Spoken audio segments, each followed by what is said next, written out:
Então, tive dificuldades, sem dúvida, mas eu acho que a vontade de fazer com que desse certo e aquele peso que as pessoas colocavam nas minhas costas, dizendo, olha, mas para você vai ser fácil, e eu acho que eu consegui superar. Eu me lembro bem de que nós, né, ficávamos no cartório e ele ia para a Arpem, principalmente na época da gratuidade, né? Quando veio a gratuidade do registro civil, ele ficava mais tempo na Arpem do que no cartório. O cartório se misturava com a casa e pensei numa triangulação. Eu acho que naquele meu reflexo, naquele meu pensamento há pouco, faltou Arpem. Era cartório, casa e Arpem, né? Eu vejo que a Arpem, uma coisa que eu acho muito bacana na Arpem é que, acho que sem exceção, todos os presidentes que passaram pela Arpem, eles eram muito preocupados com o coletivo. Então eu acho que o registro civil ele tem um grande futuro pela frente. E de dentro do cartório eu posso dizer que isso mostra que o cartório de registro civil é efetivamente o cartório que está dentro dos lares das pessoas, né?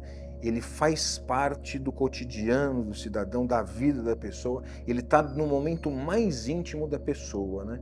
Quando a pessoa vai se despir para te contar essa história. Porque você ouvir da boca do pai isso, né, é fantástico, né, é emocionante.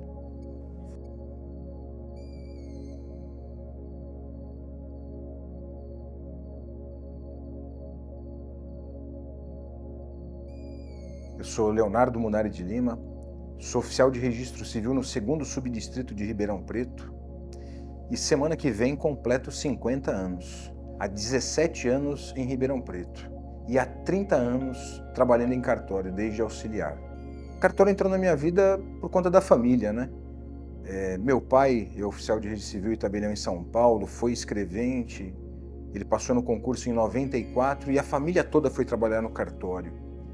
E assim, era tudo misturado. A família vivia no cartório, o cartório vivia em casa e havia essa mistura, né? Era tudo em função do cartório e tudo em função da casa. Eu comecei como auxiliar, ele já vinha de um outro cartório como escrevente de notas, minha mãe era office boy, a minha irmã trabalhava na parte administrativa do cartório. E na hora do jantar a conversa era cartório, e na hora do trabalho a conversa era família, e assim foi tudo. Tá até hoje. Naquela época eu vinha de uma empresa, uma indústria plástica,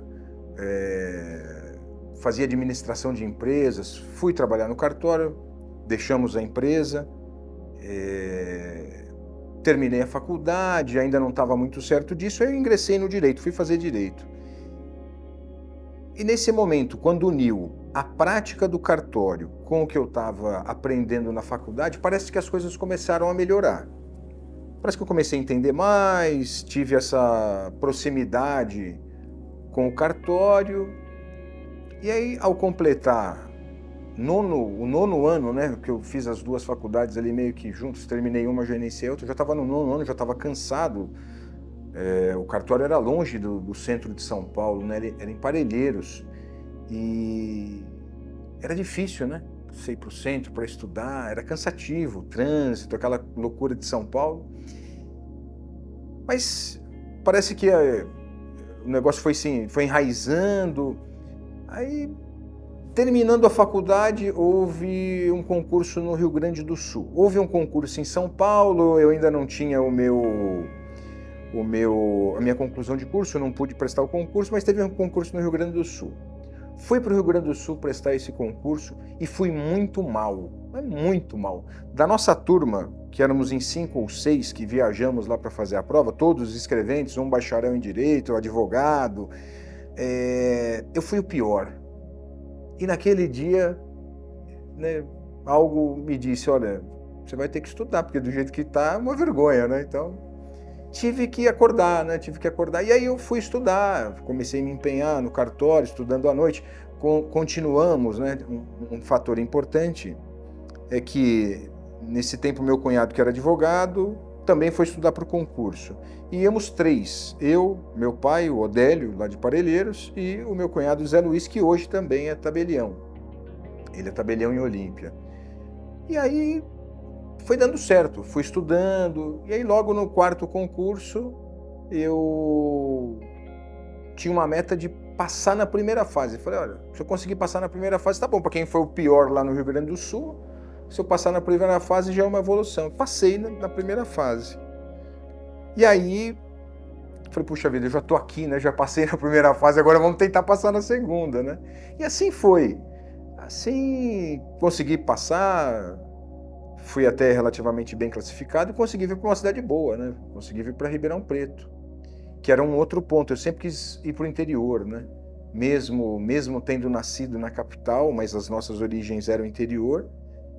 E eu sempre quis voltar, né? Quis ir para o interior. E consegui, para uma cidade boa do interior. E aqui estou até hoje, há praticamente 17 anos.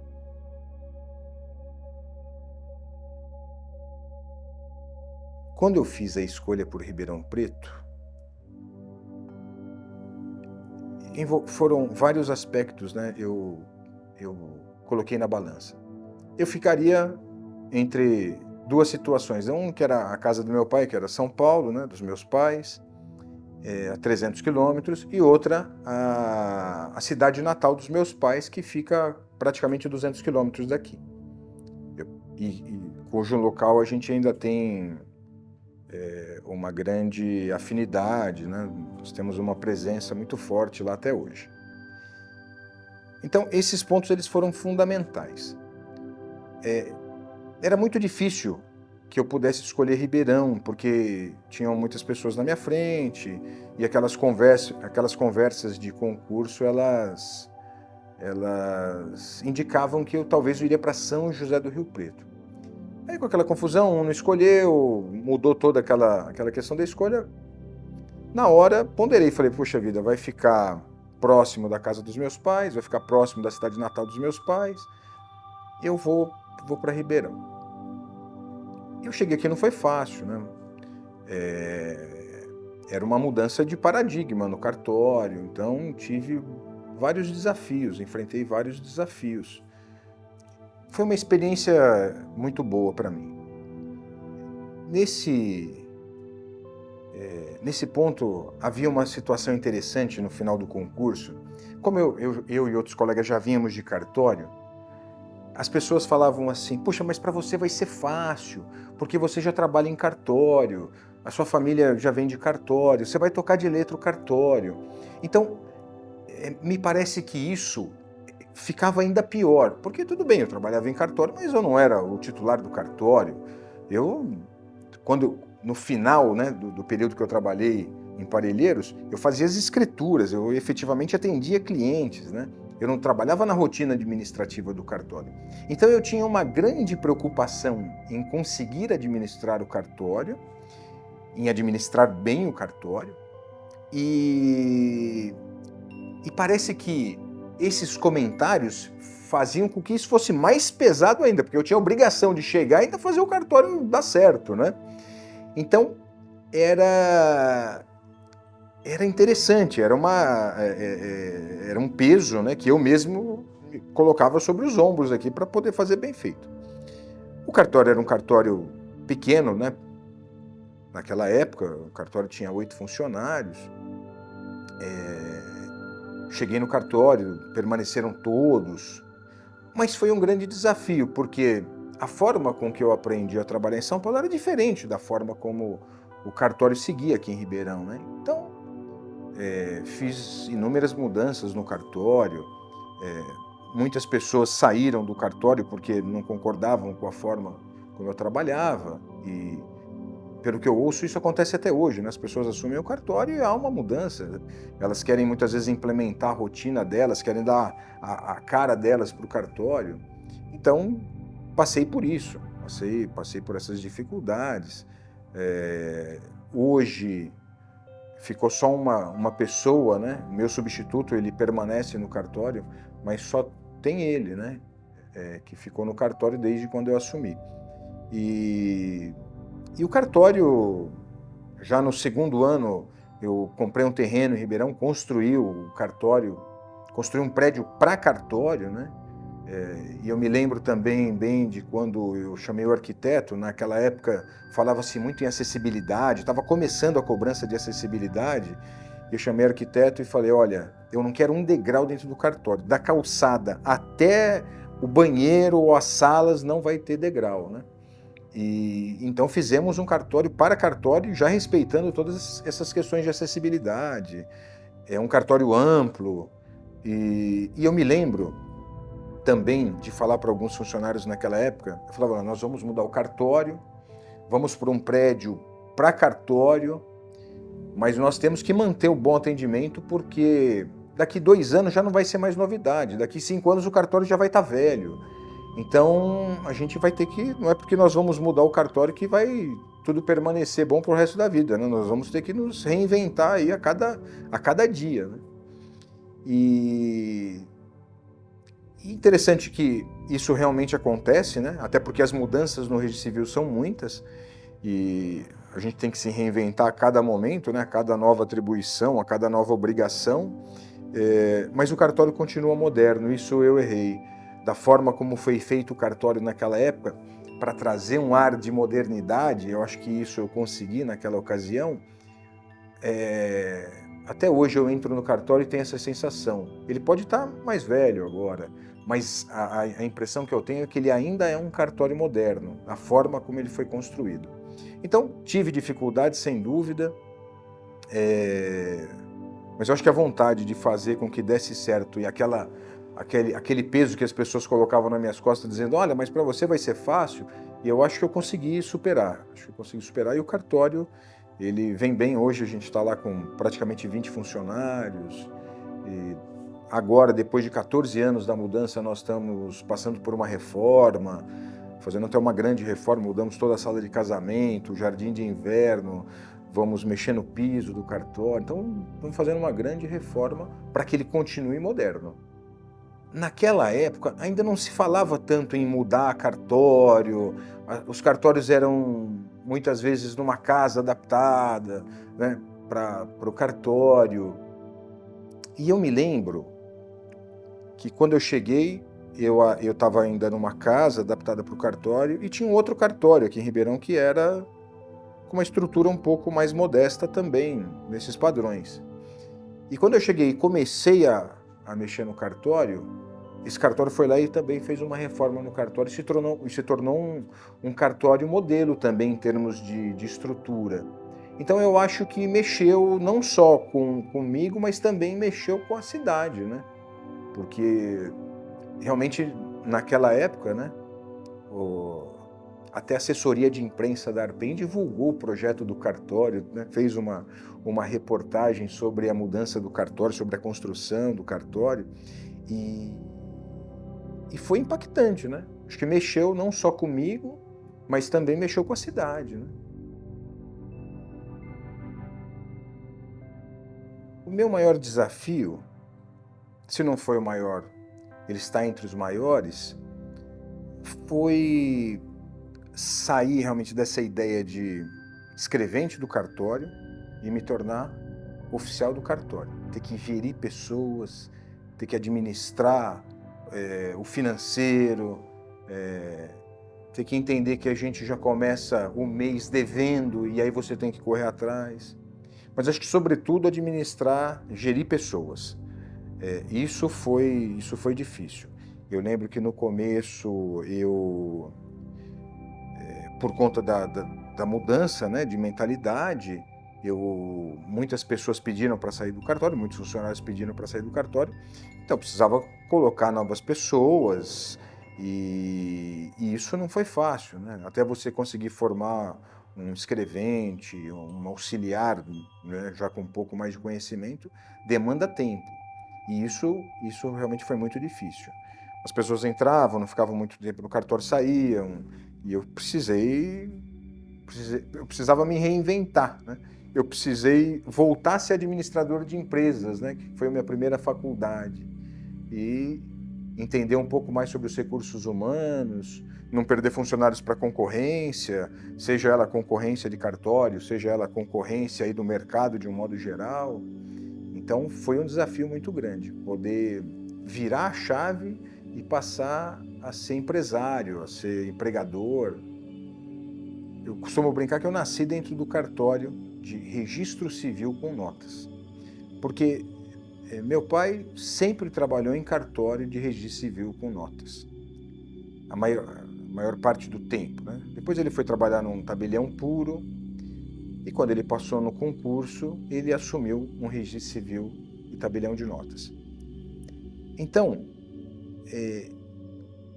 eu enxergo que essas duas naturezas elas andam juntas, porque são elas que atendem a população.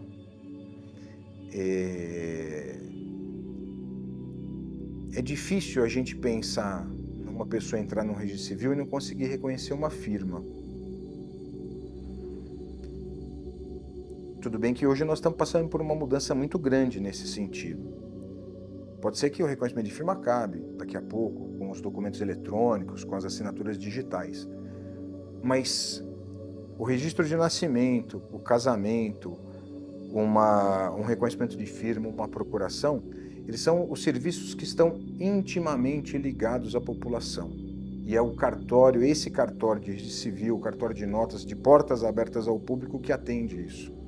Muitas vezes no cartório de protesto, a pessoa não vai porque os serviços são enviados eletronicamente, isso há muito tempo. Ou muitas vezes ela nunca teve um protesto para poder entrar num cartório de protesto.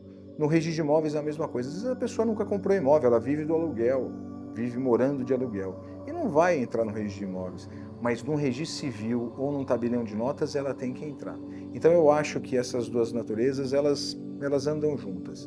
E eu não posso falar diferente porque a minha vida toda, né, desde menino, eu sempre tive contato com esse tipo de cartório. Então, eu não vejo muita diferença, porque é o cartório que serve à população. Eu vejo a diferença entre trabalhar num cartório na capital e um cartório no interior, de um modo geral, como uma certa paz, né? Trabalhar no interior, eu acho que não só em cartório, mas como tudo, você tem um pouco mais de paz e tranquilidade. Eu, quando trabalhei em São Paulo, eu atuava, né, no final da minha carreira mais na parte de notas, então eu atendia muitos clientes externamente. Então, muitas vezes eu perdi o dia no trânsito. E quando eu vim trabalhar no interior, a minha vida mudou, né? Eu estava a 10 minutos do cartório, então me parece que é tudo muito mais tranquilo, né? A própria pressão do usuário parece que no interior ela é um pouco menor.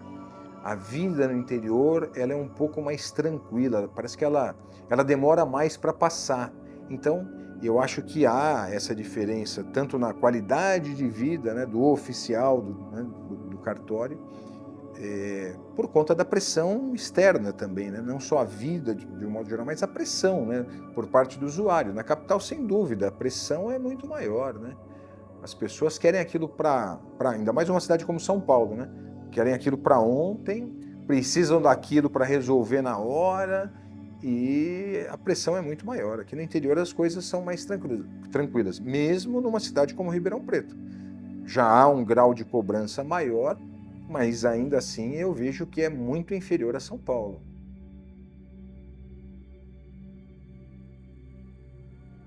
A primeira vez que eu ouvi falar da Arpem foi pouco antes da sua fundação. Como eu já disse, meu pai é oficial de registro civil e tabelião. Ele assumiu o cartório um pouquinho depois da fundação da Arpem, mas ainda no começo, logo no segundo ano da fundação da Arpem, terceiro ano, ele já ingressou na Arpem. Então, eu me lembro bem de que nós, né, ficávamos no cartório e ele ia para a Arpem, principalmente na época da gratuidade, né? Quando veio a gratuidade do registro civil, ele ficava mais tempo na Arpem do que no cartório. Então, eu ouço falar da Arpem desde 1995, mais ou menos, né? Há 29 anos, mais ou menos. E mesmo nunca tendo trabalhado, né? Naquela época eu não trabalhava diretamente na Arpen, mas indiretamente estava lá, estava nos eventos da Arpen, participava de algumas reuniões na Arpen. Então, quando meu pai não podia ir para as reuniões da Arpen, eu ia para as reuniões da Arpen. E assim foi, né? Eu falei há pouco que o cartório se misturava com a casa e pensei numa triangulação. Eu acho que naquele meu reflexo, naquele meu pensamento há pouco, faltou Arpen. Era cartório, casa e Arpen, né? Era uma triangulação ali. Era o assunto da casa, o assunto do cartório e o assunto da Arpen. Essa relação com a Arpen no começo, principalmente na época da gratuidade, ela foi muito difícil porque ele tinha acabado de ingressar no cartório, de assumir o cartório. Eu era muito novo ainda, minha irmã também, nós tínhamos ali 18, 19 anos. E ele ia para Arpen e nós ficávamos responsáveis pelo cartório. Parelheiros era meio que uma cidade do interior, né? Era um distrito mais afastado. Naquela época o acesso não era tão fácil, a estrada era ruim, lembrava muito uma cidade do interior. Mas havia um movimento, haviam problemas e muitas vezes eu me sentia impotente ali, né? Em ter que ficar gerindo o cartório, né? Quando ele, por exemplo, ia para Brasília, principalmente na época que estava conseguindo a lei do fundo do registro civil. Então foram momentos difíceis, né? Preocupantes, porque primeiro que havia gratuidade, segundo que ele estava mais na Arpen ou em Brasília do que no cartório. E eu e minha irmã, que éramos novos, preocupados em tomar uma decisão errada ali em algum momento, ficávamos aí extremamente preocupados, né? Muitas vezes nos sentindo incompetente para tocar o cartório, né? Na falta dele ali naqueles dias. Depois a coisa foi melhorando. Ele acabou assumindo a presidência da Arpen por algumas vezes. Eu lembro que havia um período que houveram as blitz institucionais. Eles viajavam para ver os cartórios deficitários, se os cartórios estavam abertos. Depois houve um outro projeto em que todos os cartórios do estado de São Paulo foram visitados. Então, teve um ano que eu acho que ele ficou o ano inteiro fora, viajando pela Arpen. Mas aí nós já éramos mais velhos, né? Já tínhamos um pouco mais de experiência, então nós tocávamos melhor o cartório, ficávamos um pouco mais tranquilos no cartório. Mas aí havia um problema em casa, né? Era a briga da esposa com o marido, dos filhos. Pô, não vamos fazer mais nada, agora tudo é em função da Arpen, né? Todo final de semana. Tinha na época o jornalista da Arpen, o Alexandre, que pegava o carro, os dois lá e iam para as viagens. Aí conheceram, acho que o estado todo, né? Então, era um momento difícil explicar, né? Mas eram bons, mas ao mesmo tempo, às vezes fazia falta, né? Porque a vida mesmo ficava em segundo plano, né? E como eu falei, havia aquela triangulação, era cartório, casa e Arpen, né? A nossa vida era isso, né? Eu acho que a Arpen, ela sempre demandou muito, né? De todo mundo, né? Todo mundo que foi diretor e foi presidente e que realmente tinha vontade de fazer alguma coisa e tem vontade de fazer alguma coisa, ele vai se empenhar, né? Então, eu acho que nós sentíamos falta, né, muitas vezes, principalmente nesses períodos de muitas viagens, né? Talvez da companhia do pai, né? No meu caso, do pai em casa, da minha irmã ou da minha mãe, no caso da esposa, né? Do marido, mas eu acho que todo mundo entendia que ele estava trabalhando por um bem maior, né? Estava trabalhando pela classe e ele sempre gostou muito disso, né? Sempre se deu, sempre se doou ao máximo e acho que teve até grandes feitos dentro da Arpen. Então acho que nunca foi diferente do que a gente teve em casa, né? Essa mistura de tudo junto, né? Família com trabalho e assim vai. Então, eu vejo que isso foi um exemplo, né, no meu caso, porque mesmo que eu tenha ficado com raiva algum dia, né? algum dia que eu passei algum sufoco no cartório quando ainda era novo, ou algum final de semana que nós tínhamos, né, pensado em alguma coisa e não pudemos fazer, mas eu acho que o exemplo foi grande, tanto é que eu estou aqui hoje, né? Depois de 30 anos, tenho o privilégio de ser o presidente da Arpen, né? Então, eu reputo que o exemplo tenha sido bom. Eu vejo que a Arpen, uma coisa que eu acho muito bacana na Arpen, é que, acho que sem exceção, todos os presidentes que passaram pela Arpen, eles eram muito preocupados com o coletivo, né? Eu acho que, e não só os presidentes, mas a diretoria de um modo geral, as diretorias de um modo geral, eram pessoas realmente preocupadas com o coletivo, pelo fato de terem passado pela gratuidade, eu acho que isso os uniu ainda mais, e mesmo hoje, passado aí mais de 20 anos de uma lei de ressarcimento, de complementação de renda mínima, eu acho que as pessoas, mesmo aqueles que não passaram por isso, eu acho que elas ainda veem um reflexo disso, seja pela história, por um comentário, tem um reflexo disso, elas podem sentir isso, podem, sei lá, de algum modo isso tenha passado aí para essas novas gerações. Mas o que eu sinto é que a Arpen não é o presidente, né? E acho que isso ao longo de todos esses anos, não é só o presidente, mas sim essas pessoas que se doam por conta dessa causa, que é melhorar o registro civil, que sempre foi visto como o primo pobre, né? Como um cidadão de segunda classe, ainda é visto assim, mas me parece, principalmente agora com essa questão de dados, de informação, que pode ser que isso mude, né? Que a forma como a sociedade ou até os nossos pares aí, eles nos enxergam, pode ser que mude, porque nós trabalhamos com o cidadão, né? Com os registros das pessoas, e isso passou a ter um outro valor, né? E aí quando eu falo valor, não é valor financeiro, né? Estamos falando em valor lá do fundo da alma do cidadão, né? O nome está intimamente relacionado ao cidadão, a sua data de nascimento. Então, hoje isso é visto com outros olhos, né? Nós temos aí a proteção dos dados. Então, eu acho que o registro civil ele tem um grande futuro pela frente.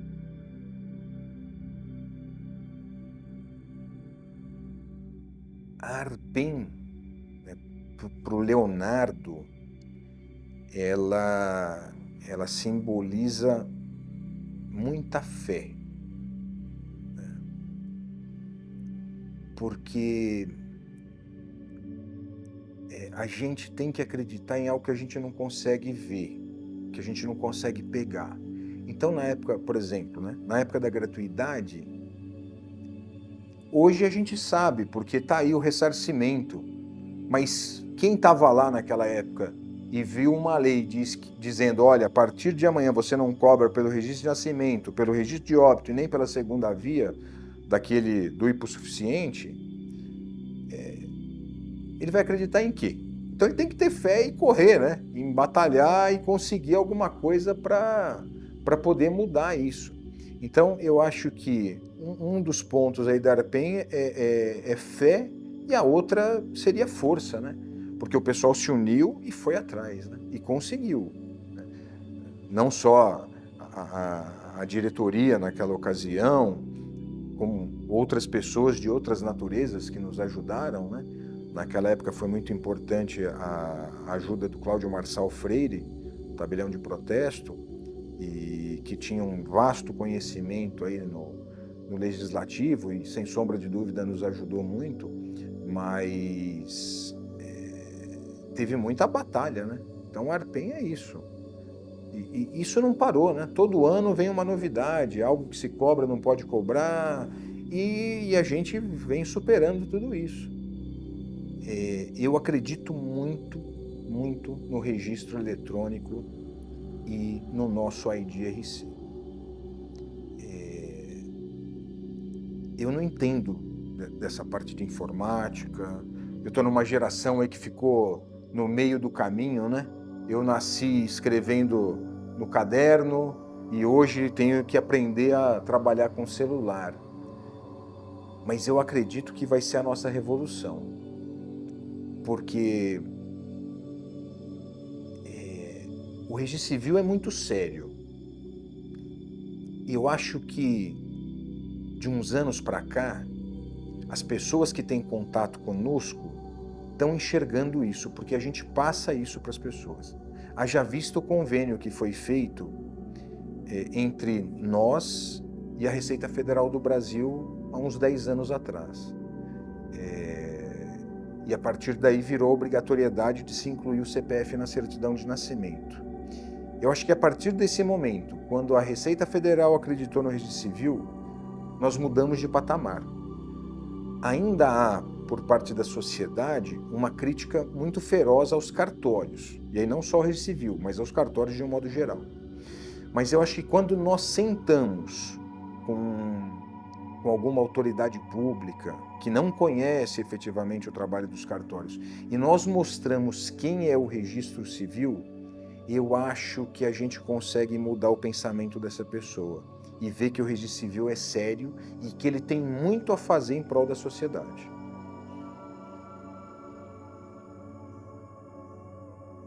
Atualmente, o registro civil não passa por uma situação fácil, financeiramente falando. O registro civil, por mais que nós tenhamos aí conseguido a lei do ressarcimento, a renda mínima para as serventias deficitárias, a nossa tabela está muito defasada. Nossa tabela foi criada lá em 2002, mais ou menos.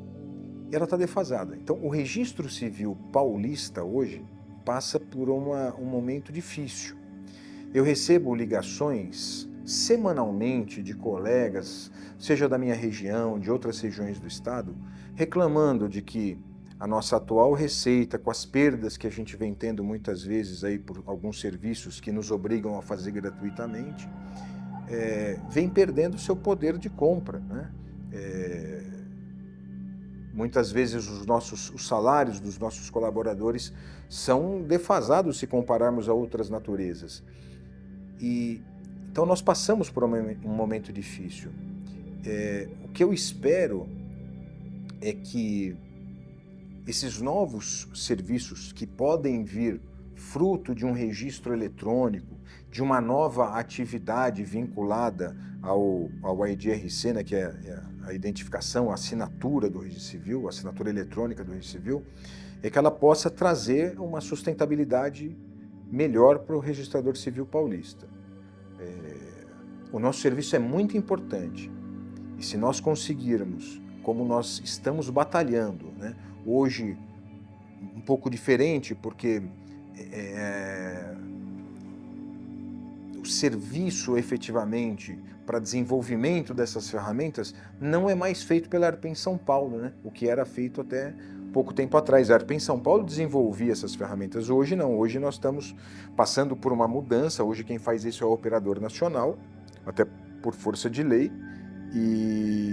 mas lógico, nós estamos todos juntos ali, ARPEN, operador nacional, e a minha fé é que o dia que eu sair da ARPEN, o registrador civil vai estar numa situação econômica financeira melhor.